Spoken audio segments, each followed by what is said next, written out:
धीरे धीरे रेमना और धीरे सब कुछ हो। आज नाम लिया है, किसी ने 6 महीने हो गए, किसी ने सतनाम मिल गया है, किसी को प्रथम मंत्र मिला है, और किसी ने 10 महीने हुए हैं, किसी ने 1 वर्ष हो गया, किसी ने 2। जिन भक्तों को 1 वर्ष से ज़्यादा हो गया, 2 वर्ष हो गए हैं, आज उनके सुख सुनना, उनके मुंह का थूक सूख जाएगा अपने सुख बताते बताते। इतने सुख देता है परमात्मा।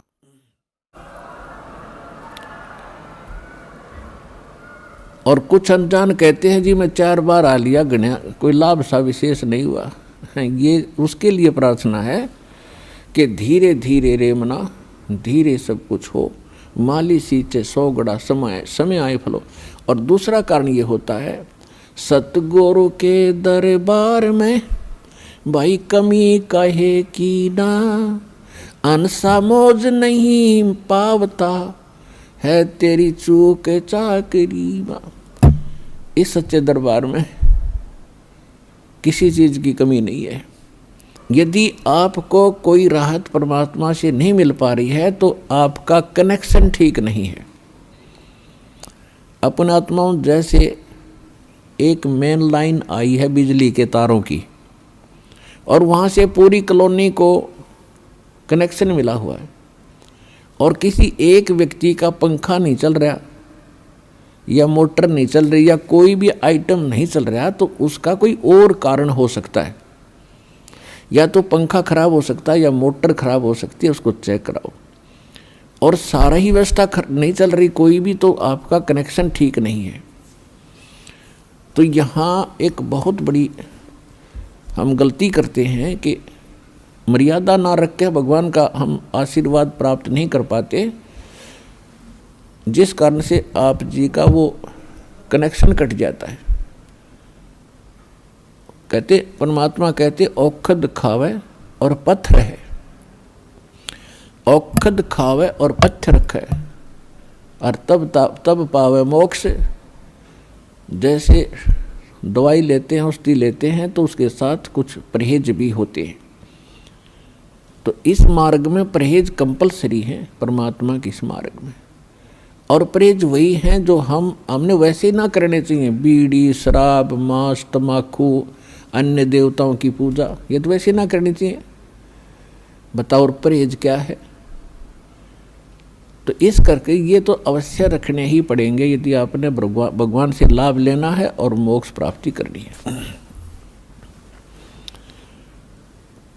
तो कहने का भाव ये है कि नाम जिन्होंने ले लिया, धीरे धीरे सब काम होंगे। थोड़ा समय दो दाता को, इतने उतावले ना हो। जैसे एक कहता है जी मैंने नाम लिया, मेरा सारे सुख हो गए, तो इसके। अब दूसरा कहता है जी मैं 4 बार आ चुका हूँ, अभी तक विशेष राहत मिली नहीं है। पुण्यात्माओं, ये परमात्मा का मार्ग है, इसके लिए आपने ये ध्यान रखनी पड़ेंगी जो बातें दास बता रहा है। अब जैसे किसी का कोई रोगी है और उसको एक्सीडेंट हो गया किसी का, और उससे ब्लड निकल रहा है, रक्त, और उधर से टांग टूट गई, उस पीड़ा भी बहुत घनी हो रही है, तो डॉक्टर सबसे पहले उस स्थान को ऑपरेशन या किसी कारण से ठीक करेगा जहाँ से ब्लड निकल रहा है। अगर उसका ब्लड निकल गया तो नाश मृत्यु हो जाएगी, और वो उस तरफ ध्यान नहीं देगा कि टांग टूट रही है और ये रो रहा है, चिल्ला रहा है कि मुझे पीड़ा है। डॉक्टर इलाज भी कर रहा है और वो ये सोच रहा है कि डॉक्टर का ध्यान को नहीं, मैं मर गया, मेरी तो टांग टूट गई। लेकिन डॉक्टर पागल नहीं है, डॉक्टर पहले देख रहा है कि ये करना आवश्यक है, ये टांग तो बाद में जुड़ जाएगी, इस तरह मरा नहीं गा ये। तो इसी प्रकार आपके जिन्होंने दीक्षा ले ली है और जिनके ऊपर कोई ऐसी आपदा आनी है कि आपकी मृत्यु होनी हो, तो पहले परमात्मा उस मृत्यु को रोकेगा, बाकी संसारिक सुख तो फिर आपका ढेर लगा देगा, आपका जीवन एक्सटेंड हो गया था। तो इस बात को आप ध्यान रखना, यह कोई बालकों का लेख नहीं है, और इतने एक मनुष्य जीवन का मिलना हंसी खेल नहीं है। एक सांस भी मनुष्य जीवन की मिलना आपको बालकों का खेल नहीं है, और ये आपको 100-150 वर्ष एक्सटेंड कर देता है ये परमपिता ये पूर्ण परमात्मा है।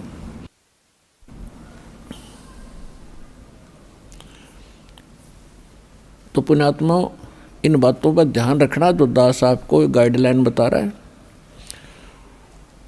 तो इस प्रकार जिनको राहत नहीं मिल रही है वो ये ना सोचो भगवान का ऑपरेशन चालू नहीं है। आपके उन संकट निवारण के लिए परमात्मा उसी दिन सक्रिय हो जाता है जिस दिन आप इस ज्ञान को पढ़कर या ज्ञान को सुनकर और हृदय से पुकार लेते हो, परमात्मा हम आपके हो लिए, आपके बगैर मुझे कुछ दिखाई नहीं देता है।